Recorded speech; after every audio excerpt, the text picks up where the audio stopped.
I'm 35, and my wife is 31. We haven't been intimate in 6 months, and I'm unsure how to handle the situation.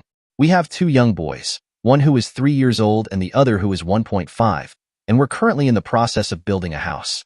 I'm not the type to let problems fester. I prefer to address issues quickly.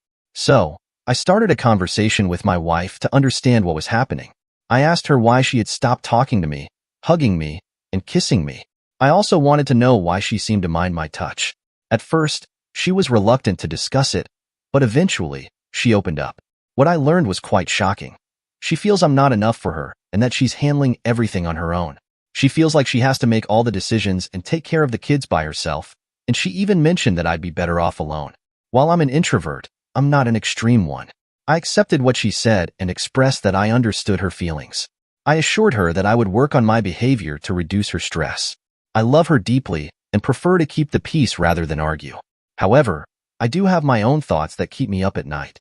I feel there are significant discrepancies in her claims about me, as I believe I'm fulfilling the role of a good husband.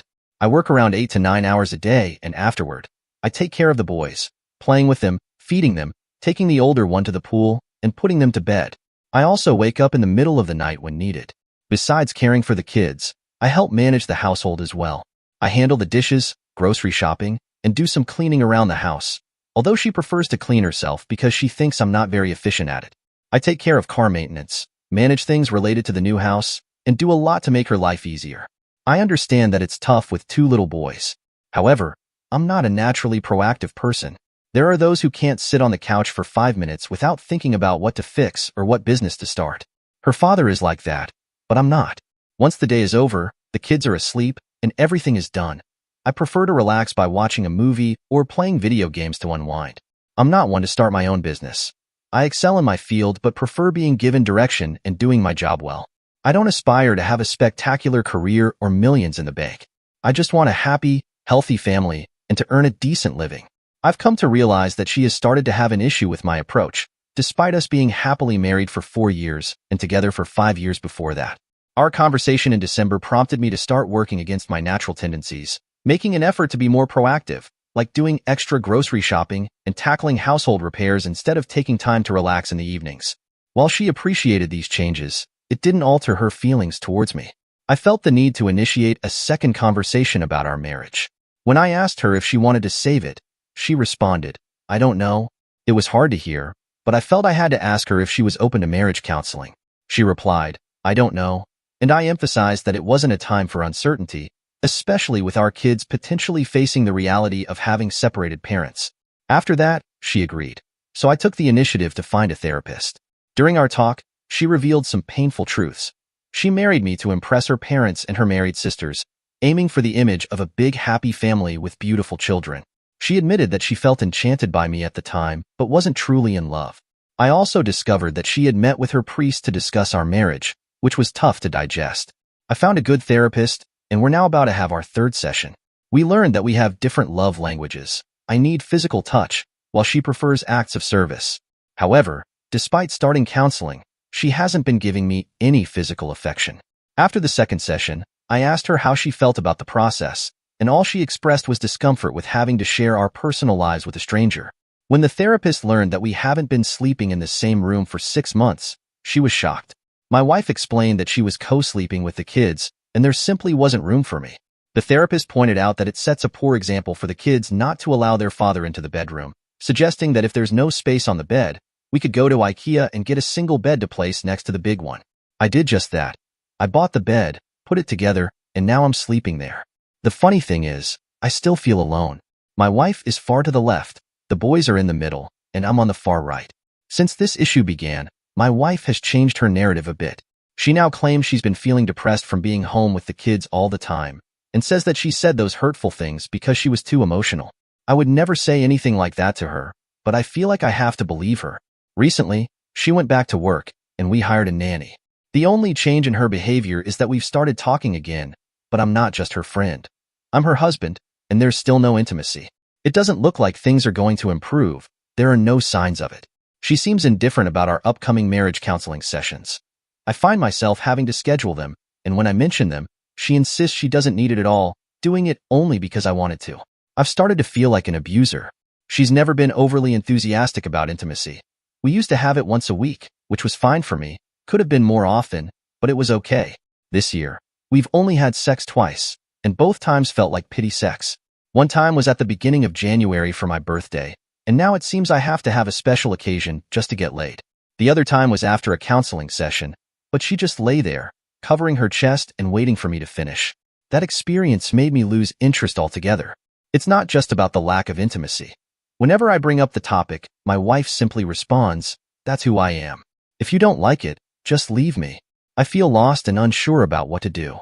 There was one troubling incident when my wife tried to call her ex-boyfriend 4 times in a row at 10 p.m. I knew about it because we used to have an app that showed incoming and outgoing calls for both our numbers. After that, I felt frantic. Why was she calling her ex at such a late hour? I decided to check her messages on her laptop, which felt terrible, but I felt justified given the situation. When I confronted her about the calls, she initially lied and said she hadn't called him, but when I showed her the app with the outgoing calls, she had no choice but to admit it. I asked her why she was trying to reach him, and she explained that she was just calling back because he had previously called her. When I asked her if she had messaged him, she said no, but I then showed her the message she sent, where she stated she was going to keep calling until he picked up and talked to her like a normal person. She claimed he had gotten drunk and called her, saying some nonsense, and when she heard that, she told him to F off and hung up. She felt guilty about the calls and attempted to reach him multiple times when he didn't pick up. Eventually, she sent a message, but he didn't reply. I'm at a loss about how to interpret this. It happened around the time she started distancing herself from me. In her mind, there's nothing strange or wrong about keeping this from me. To her, it's not important. For me, any contact with an ex is a huge red flag, and I can't accept it. I can't help but wonder if she's cheating. We haven't had intimacy in 6 months, which coincides with when the calls took place. It seemed like something out of a movie, something I never thought my wife would do. However, today my perspective changed drastically. I feel foolish for being just another statistic, but I guess that's how life is sometimes. I know I promised to confront her ex and speak to her family, but I decided to take a step back and remain calm. Can you believe how simple it was? I installed a voice-activated recorder in our car, nothing too elaborate. It only took 3 days for her to use the car for work and then go to a workout. During that time, she had a video conversation with him. I don't know who initiated the call, but I heard every word. They spoke about personal things, intimacy, and their lives, joking and laughing like we used to when we first met 9 years ago. There was a chemistry between them that I haven't experienced with her in a long time. She even talked about planning a vacation to visit him this July and gave him a 2-year time frame to move back to our country. I can't believe what I heard. After listening to an hour of this recording, I have a lot to process. I need to meet with an attorney next week.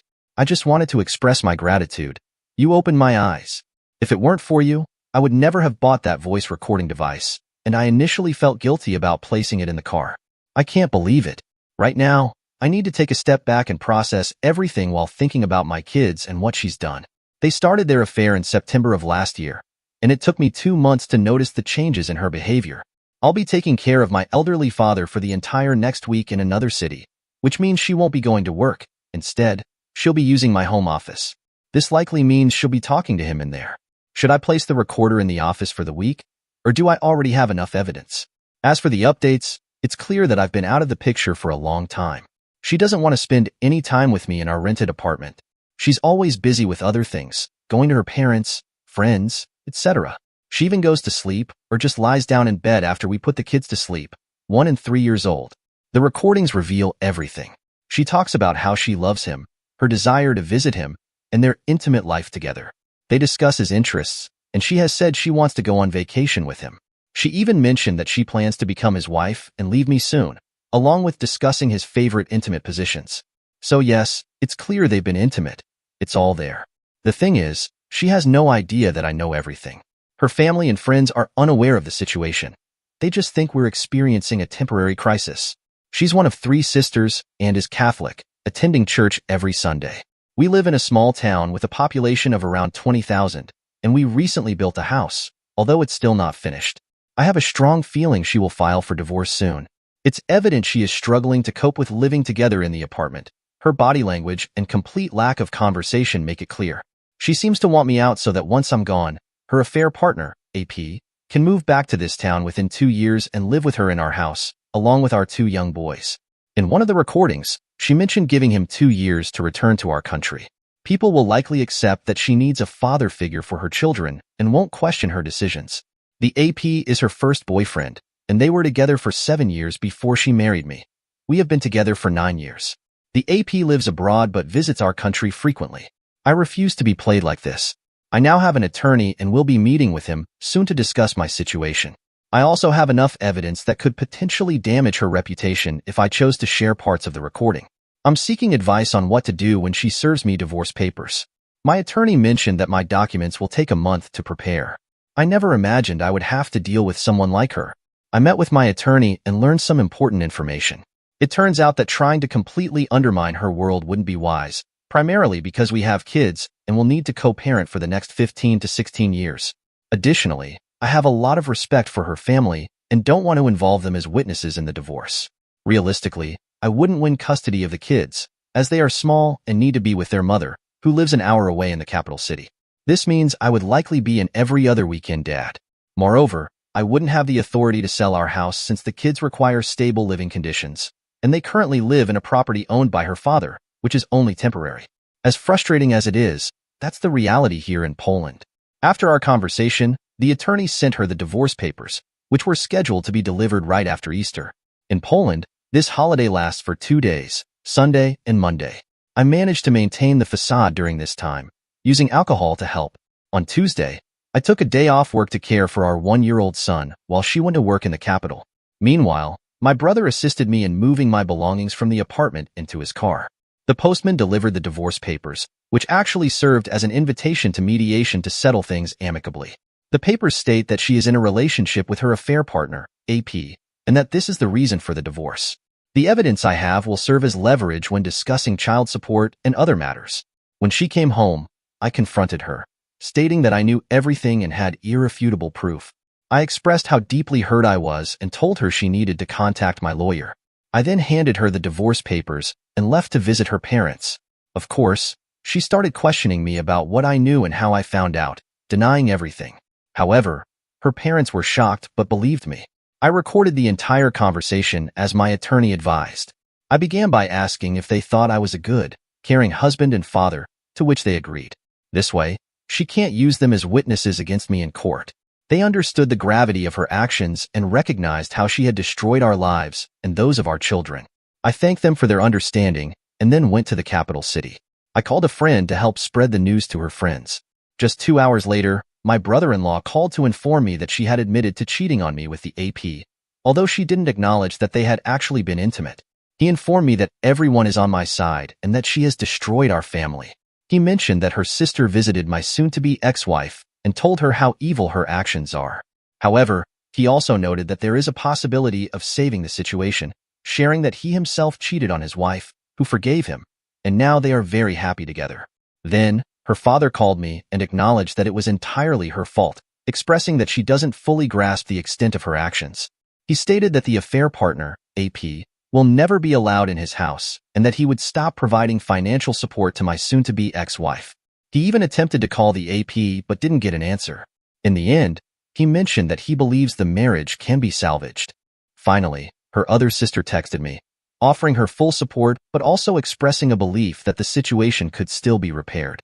This worries me because I genuinely don't think it can be saved. I'm confident about that. I'm concerned that they might cling to the notion that I lack a definitive piece of evidence, like a tape of them together, which could undermine my reasons for leaving her. I do have recordings of her making comments like, "Make sure you last more than 3 seconds when I come to visit you in Holland," and "I wonder if your dad's stuff is the same as yours." You know what? I'll ask that woman how long your brother's stuff is, and I'll tell her how long yours is. She expressed her feelings by saying, "I love you. I'm going to leave my husband." She even asked me to record myself and send her a video discussing her favorite position, which she referred to as crappy style with the back straight. She was essentially showing me how her life with him would look and stated, "I'm giving you 2 years to move back here." Furthermore, right after our confrontation, she told me that she never stopped loving him. To me, that's proof enough of her feelings. Right now, as many of you mentioned, she is starting to crawl back after her family confronted her about the situation. She's been sending me texts saying things like, "I didn't know what I was doing. I can't imagine living without you. I'm so sorry for everything I've done. I'm waiting with the kids for your return. She even claimed that she didn't mean to say she always loved him. I can't shake the feeling that they're trying to make me think I rushed into divorce because I don't have the actual tape of them together. They don't know the full extent of my proof, and she isn't admitting to having had sex with him. It's believable since he's in Holland, but he could have easily visited her here. When she was served, I thought that she would likely start crawling back to save face with her family and to get me back because she needs help with our 2 little boys. That's exactly what's happening. She began messaging me on Messenger, but not too frequently. The messages are all quite similar, expressing, "I can't imagine my life without you. I love you and only you." She sent some photos of our kids, along with messages like, "We're waiting for you and love you very much." However, it's been 5 weeks, and she hasn't called or visited me once. She's had plenty of opportunities to stop by, literally driving past my parents' house, where I'm currently staying. Instead, I've only received intermittent messages from her. We've seen each other a few times while exchanging the kids, but she hasn't attempted to apologize or have a meaningful conversation. It's just been a quick hi and bye. On the other hand, her family has started to communicate with me much more frequently. Her father called me twice, and her mother sent me a dozen texts with links to Christian pages discussing forgiveness. One of her sisters reached out, apologizing and suggesting that my wife has been possessed by some evil spirit. Meanwhile, the other sister acknowledged how my wife ruined our family and indicated she doesn't expect me to return to her. My brother-in-law even came over to take me out for a beer. He wasn't trying to persuade me. It felt more like a conversation about what happened and what the future might look like if I don't come back. He'd like me to return, but he wasn't pushing for it. Overall, all of these discussions conveyed a sense of disbelief at my wife's actions. They expressed a desire for me to return to her, but also conveyed understanding if I chose not to. However, the day came when I made my decision, and my lawyer informed her lawyer that I couldn't forgive her and wanted a divorce. My lawyer presented my terms, and now we're waiting for her lawyer's response. While I waited for their answer, her sister began blaming me, insisting that I would destroy the marriage.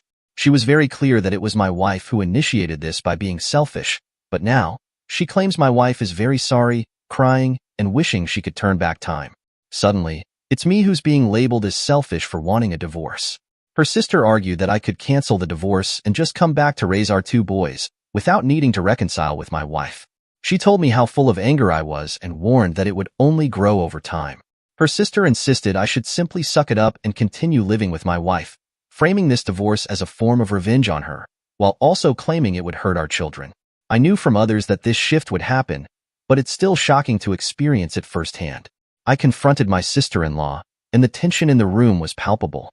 "Look," I said, keeping my voice steady but firm, "if you truly want to make things right, I'll forgive your sister. If you sleep with me for the next whole week, I also need to know if your husband will welcome you back to his bed after I am done with you." Her eyes widened in shock, but before she could respond, her husband jumped in. "I don't condone what this woman has done," he said coldly.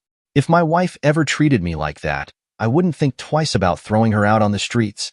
He looked at his wife and told her, "Have your thoughts straight, woman. No man would take a 304 back. You may call it liberating, but remember actions have consequences. Now that I have seen your thoughts, you better fall in line, or you will be one for the streets. I give you my word for it." Her sister had no other option than to hold her tongue. Today, I felt guilty, questioning whether it was my fault that my wife treated me poorly for over half a year, emotionally and physically abandoning me. It's tough to grapple with the narrative that I'm the one who is abandoning our kids. They're really swaying me hard, but I remain firm. The divorce will happen. It seems like they're painting me as the bad guy. I'm struggling to come up with a way to silence her family's criticisms about me abandoning our kids. In Poland, it's often expected for small children, like ours, to remain close to their mother in the event of a divorce. It's been 2 months since that fateful day when I confronted her, handed her the divorce papers, and moved to the capital city, an hour away from the small town where we once lived together. Right now, I'm crashing on my parents' couch, and it's far from ideal. Their living room has turned into a makeshift workspace and entertainment area, with my clothes draped over every available chair. I'm working from home for 8 hours a day, trying to maintain some semblance of normalcy. After work, I help my elderly parents, who are 88 and 71, with daily chores, do the groceries, and drive them to doctor appointments. It's a lot, but I find solace in keeping busy. I also hit the gym or catch a movie whenever I can to escape the whirlwind of negative thoughts swirling in my mind about everything that has transpired. I get to see my kids every weekend, Their mother drops them off, and I drive them back to her at the end of the weekend. Those moments with my boys are the highlight of my week. I genuinely feel happy when they're around, and it brings me some peace amidst the chaos. I took a paternity test just to clear up any doubts. Thankfully, there's no confusion. They're definitely my sons. But the situation with the divorce terms is still murky. Living with my parents as a father of two is not exactly where I envision myself at this stage in life. I'm fighting for a significant amount of money from my soon-to-be ex-wife, and she's going to take over the mortgage for the house. She agreed to take over the mortgage, but only offered me 1/3 of the money I'm asking for. Her reasoning was that this was the amount I had contributed to building the house. It's frustrating because I didn't cause this situation. I'm not guilty of any of it. 1/3 isn't going to help me find a place to live, especially since I need a decent flat. So, the conversations between our attorneys continue, but I feel stuck. The real kicker is that she wants to keep the house. However, during our last discussion, I learned she might be forced to sell it. Honestly, she should have considered this from the beginning. There's no way she can manage paying the mortgage and giving me the money I need. It'll be interesting to see how this all unfolds. We also have to negotiate other financial matters, like child support. She's asking for way too much, and it's becoming a sticking point. To make matters worse, she insists that I should be the one to pick up the kids from the small town and drive them back to her at the end of the weekend. That's a lot of fuel and time on my end, especially when she should be the one dropping them off. Last Sunday, her sister invited me to her daughter's communion. I decided to go so I could spend more time with my boys. Every family member knows my decision is final, so nobody tried to persuade me otherwise. I just focused on taking care of my boys while everyone else drank and ate at the table after the ceremony. However, at one point, my wife asked me if my decision was truly final. I looked at her and calmly told her that yes, it was final, and nothing was going to change that. I was there for my boys, to spend as much time with them as I could. Then she started saying how remorseful she was and how much she regretted what she had done. She claimed she had ended the relationship with the other guy and even went to an exorcist, telling him every detail of the affair, leaving it in God's hands. I replied that I didn't care about her priest and that if anyone deserved to hear the truth, it was me. Honestly, at that moment, it was just laughable. I decided to give her one chance to tell me everything. I asked her how many times she had been intimate with him. She replied that she hadn't. So, I pressed on, reminding her about the party with her friends from work back in November. I asked why she had rented an Airbnb for the night instead of just sleeping at one of her friends' places. Hearing that seemed to hit her hard. She went numb and struggled to find words, finally asking, "Why do you need to keep torturing yourself with this?" It was infuriating. I wasn't trying to torture myself. I just wanted the truth. But it felt like she was more concerned about her own discomfort than taking responsibility for her actions. I explained to her that if she was truly remorseful, she wouldn't continue to lie 2 months after I left. That was just one example. I told her that to me, having sex over video chat was the same thing, and I knew she had done it with him. She couldn't even count how many times she'd been intimate with the other guy. Then I asked her how she imagined us getting back together when she could start a conversation with me and lie the next second. I pointed out that I would be checking her phone every day, and I could see the discomfort on her face. She replied that wouldn't be trust. It would just be treating me like garbage. But our son interrupted us before I could respond. As the conversation wound down, I finished with, "Remember, you didn't just cheat on me. You cheated on our 2 little wonderful boys too." That hit her hard. She started yelling that this would be the last time I said something like that in front of our kids. It's funny because her sister had told me how my wife was suffering and crying every day because of all this. It just made me realize how two-faced she really was. Crying in front of the family and yet still lying to me. She even had the audacity to tell me that if she wanted to, she could be with the other guy, and her family couldn't do anything about it. As if I should be thankful that she ended it with him, and that she was now in control of not being with him.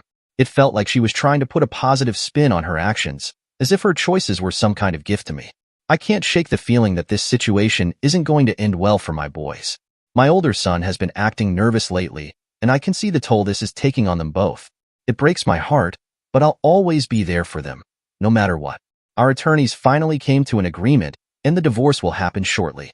She's taking the unfinished house, and the mortgage is exclusively hers now. I want the house to be for the kids. I don't want anyone saying that I caused its sale as part of my revenge. I also can't bear the thought of living in her small hometown, an hour away from the capital city where I am now. I'll be taking back what I put into the house, which isn't a bad amount at all. The child support amount we agreed on is reasonable too. Plus, We settled that she will drop the kids off at my place in the capital city every other weekend. I just have to drive them back afterward. Even though I see my kids almost every weekend, it's still not enough for me. The pain of being apart from them is sometimes overwhelming. I can't stand the thought of my 1 and 3-year-old boys living without a father just because their mother can't behave. I wish I could have them full-time, but unfortunately, that's not how the law works in Poland. I'm considering starting to drive there in the middle of the week or something to make it work.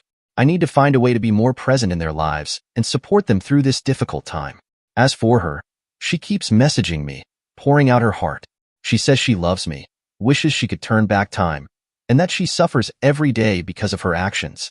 It's astonishing to see how much she has softened. She even told me she no longer thinks checking her phone would be treating her like garbage. In fact, she encouraged me to do it whenever I want, and she said we could move out of that small town to the capital city together. In a surprising turn, she agreed to tell me every detail about the affair if I would take her back. She even came to my parents' house to apologize, which felt like a significant shift. Someone must have talked to her. It's like a light bulb went off. Now, she's willing to do everything to show her remorse. Her last message hit me hard. She thanked me for not selling the house and for ending things amicably. She mentioned agreeing to my terms, which means accepting the divorce in court, but she also added, "Let me just tell you that it will not be true. I don't want this divorce and love you very much. I know you don't believe it and I understand, but I hope I will have a chance to prove my love to you one day. I love you and I'm sorry for everything." Words like that sway me, and they don't help with my healing process. Part of me wants to believe her, but another part is terrified of falling back into the same cycle of pain and betrayal. I know I have to stay strong for my boys, but it's hard when she seems genuinely remorseful. It creates a whirlwind of emotions that makes it difficult to focus on what I need to do moving forward. I would be lying if I told you her words don't affect me. The vision of my boys growing up in the capital city instead of that small town is tempting. I genuinely believe she's struggling alone with 2 small boys. But at the end of the day, she did what she did. She cheated and ruined it all. I thought time would help, but the wound heals very slowly. I know I need to stay the course and end this for good. I'll update one day, maybe when I finally find happiness again. But I can't help but question her sincerity. Is she truly remorseful? She only agreed to tell me the details of her infidelity if I consider coming back. Why not right away? It took 3 months for her to show any sign of remorse. And when she apologizes, she does it over Messenger instead of calling or coming to see me. It feels distant and insincere. To make matters worse, her family has turned against me. Her mother has called me a narcissist, and her sister accuses me of wanting to profit from the divorce while leaving a woman with 2 little boys. Their support for her is disheartening, making me feel even more isolated in this situation. Yesterday, I visited my kids for a brief time, and she offered that I could stay the night. I left, of course. I would appreciate some insight into my situation. D-Day was April 7th, and after almost half a year, my mindset has become clearer, though complex situations require me to answer the same questions every day. The questions I grapple with are, do I still love her? Could I go back to her just for the kids? Do I want to return to the small town where she lives and finish building the house? Would I feel comfortable with myself in 5 to 10 years, knowing what she's done? The answer to all these questions is a definite no, without any hesitation. Yes, I love my kids immensely and would want to see them every day, but I can't. I want to love her, but I can't, despite her wanting me back. I would love to have that family back, but I can't. I wish I could forget about everything, but I can't. At one point, I even offered her a second chance. I suggested she move to my city with the kids so we could start anew. But she didn't even agree, telling me she has her family's help in the small town and won't sell the house because she wants our kids to have something in the future. It feels like she's prioritizing her comfort over what could be a fresh start for all of us.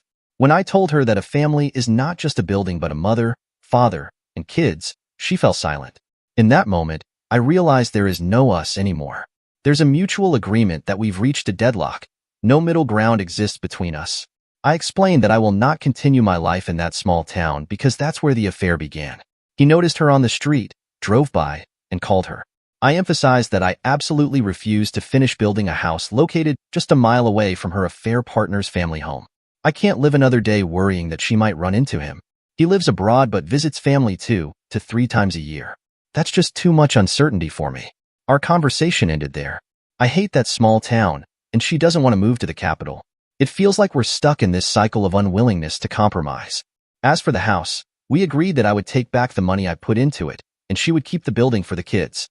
While it's a practical solution, it's also a stark reminder of what's been lost.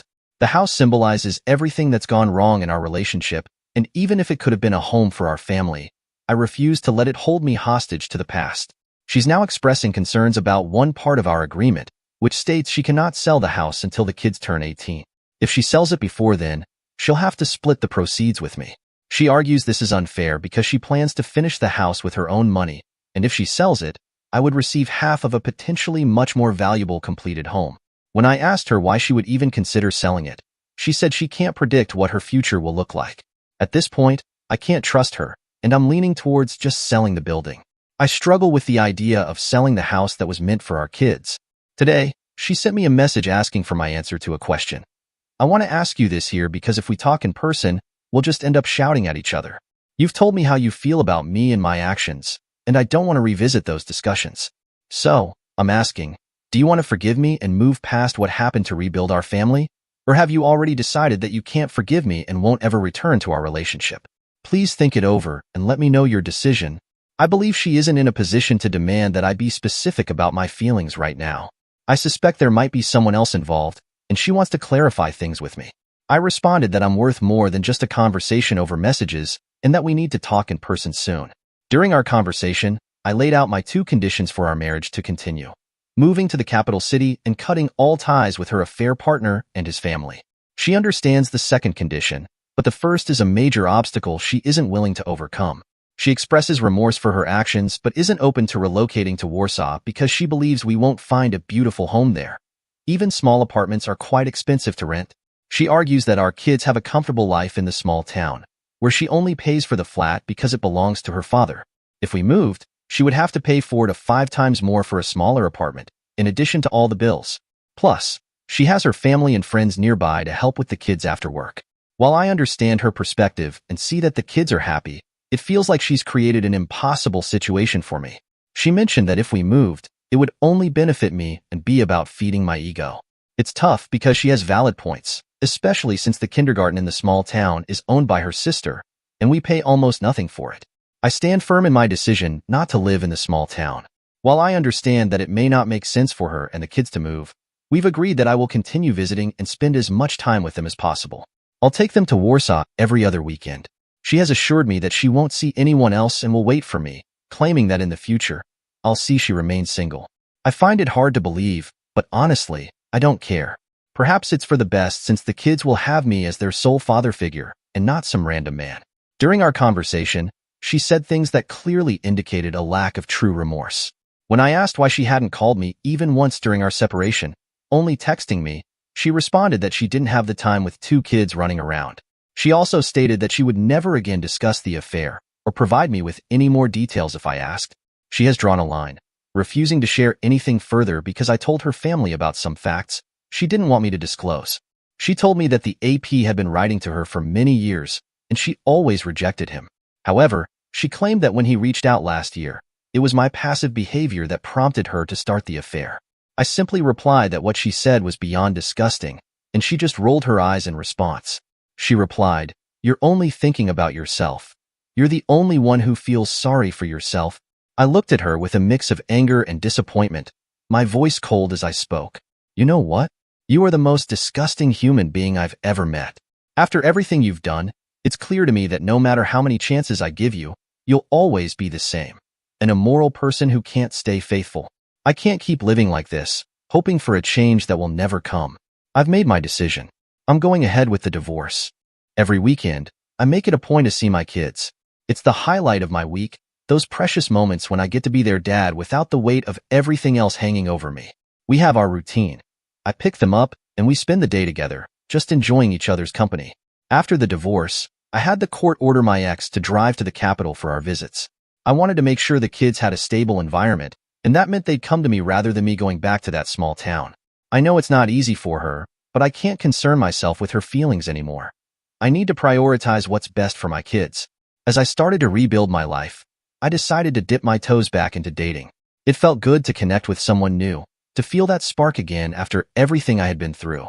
I wasn't looking for anything serious, but I wanted to enjoy myself and see where it might lead. When my ex found out, she wasn't happy. I could see the anger and jealousy in her eyes. It was almost amusing, really. I calmly told her, "You made your choices, and I'm allowed to make mine.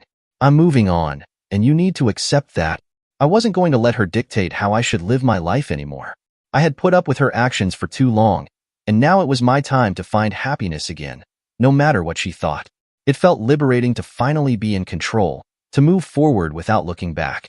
A certain news came to my ears a few weeks after my divorce. When I heard about my sister-in-law's recent troubles, it was hard to feel any sympathy for her. She had always been a bitch to me. It didn't surprise me at all when I found out her husband caught her kissing another man. She had been playing with fire for a while, and it seemed like she finally got burned. Her husband was rightfully furious. Can you blame him? She had betrayed him in the most humiliating way possible. The whole situation escalated quickly, and in a blind rage, he beat up the guy she was with. But the real villain here was my sister-in-law. She had orchestrated her own downfall with her reckless actions, showing her true colors. She didn't just cheat. She flaunted it, thinking she could get away with it without consequences. After the confrontation, he tossed her out along with all her belongings, and she ended up back at her parents' house. I can't say I feel bad for her. Dear listeners, please share your thoughts in the comments section below, and don't forget to like, share, and subscribe.